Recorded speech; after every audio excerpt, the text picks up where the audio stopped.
Γεια χαρά σε όλους. Η ηλεκτροκίνηση έχει μπει για τα καλά στη ζωή μας και με αφορμή μια βλάβη που μου έτυχε, σήμερα θα μιλήσουμε για ένα από τα πιο σημαντικά μικροσκοπικά εξαρτήματα μέσα σε πολλά ηλεκτρικά μοτέρ.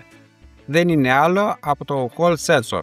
Θα δούμε τι είναι, γιατί χρησιμοποιείται και γιατί τα τριφασικά χωρίς ψύχτερες DC μοτέρ έχουν πλεονεκτήματα σε σχέση με τα κλασικά AC που δουλεύουν με σταθερή συχνότητα, και στο τέλος θα μάθουμε πώς να βρίσκουμε βλάβες του Hall Sensor.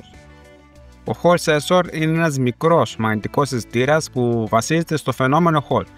Όταν ένα ρεύμα περνάει μέσα από ένα ογό και υπάρχει κάθετο μαγνητικό πεδίο, δημιουργείται μια μικρή τάση κάθετα στη ροή του ρεύματος. Στα περισσότερα μοτέρ, οι Hall Sensors είναι ψηφιακοί, βγάζουν καθαρό σήμα 0 ή 1 ανάλογα με τι βλέπουν, βόρειο ή νότιο πόλο του μαγνήτη.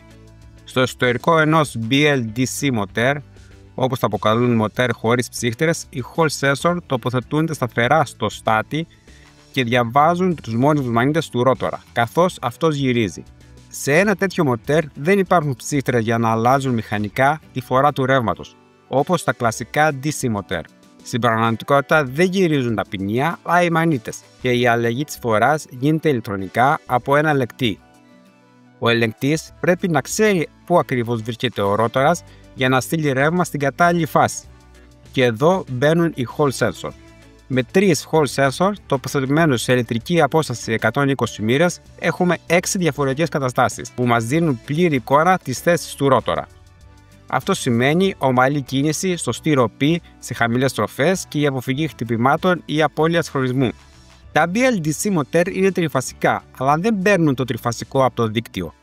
Το τριφασικό το δημιουργεί ο ελεγκτής τους, και μάλιστα σε όποια συχνότητα χρειάζεται. Έτσι, το μοτέρ μπορεί να έχει μεταλλητές στροφές, μεγάλη ροπή από χαμηλά και δεν περιορίζεται από τα 50 Hz του δικτύου. Αντίθετα, τα κλασικά τριφασικά επαγωγικά μοτέρ δουλεύουν κατευθείαν από το δίκτυο, χωρίς ψύχτερες και αυτά, αλλά η ταχύτητά τους είναι κλειδωμένη στη συχνότητα της ΔΕΗ. Οπότε, στα τριφασικά DC μοτέρ, η ταχύτητα καθορίζεται από τον ελεγκτή και όχι από το δίκτυο. Μπορεί να έχεις μεγάλη ροπή από μηδενικές στροφές, υψηλή απόδοση λιγότερης απόρρειας λόγω έλλειψης ψύχτρων, λιγότερη συντήρηση και μεγαλύτερη διάρκεια ζωής. Σε ηλεκτρικά ποδήλατα, πατίνια, drones, ακόμα και σε ηλεκτρικά αυτοκίνητα, αυτά τα πλεονεκτήματα κάνουν τα BLDC μοτέρ ασυναγώνιστα. Και αφού καταλάβαμε γιατί υπάρχουν οι Hall Sensor, πάμε να δούμε πώς εντόπισα τη βλάβη στη δική μου περίπτωση, που ήταν ένα μοτέρ από πατίνι, το οποίο δεν ήθελε περιέλιξη τελικά, αλλά ένα Hall Sensor. Εντοπίζουμε τα καλώδια κόκκινο συν 5V, μαύρο γύρωση και ένα καλώδιο σήματος για κάθε Hall Sensor. Δίνουμε 5V ανάμεσα σε κόκκινο και μαύρο, μετράμε το καλώδιο του σήματος κάθε Hall ως προς τη γύρωση, γυρίζουμε αργά το ρότορα και το σήμα πρέπει να εναλλάσσεται μεταξύ 0 και 5V. Αν μένει κολλημένο σε μία τιμή, ο Hall Sensor είναι δοματικός. Οι Hall Sensor είναι τα μάτια του BLDC μοτέρ. Χωρίς αυτά, ο ελεγκτής είναι τυφλός και το μοτέρ δεν μπορεί να συγχρονιστεί σωστά. Είναι μικρά εξαρτήματα, αλλά παίζουν τεράστιο ρόλο στην απόδοση και την αξιοπιστία. Αν ξέρεις πώς να τους ελέγχεις, μπορείς να σώσεις ένα μοτέρ που διαφορετικά θα κατέληγε για πέταμα.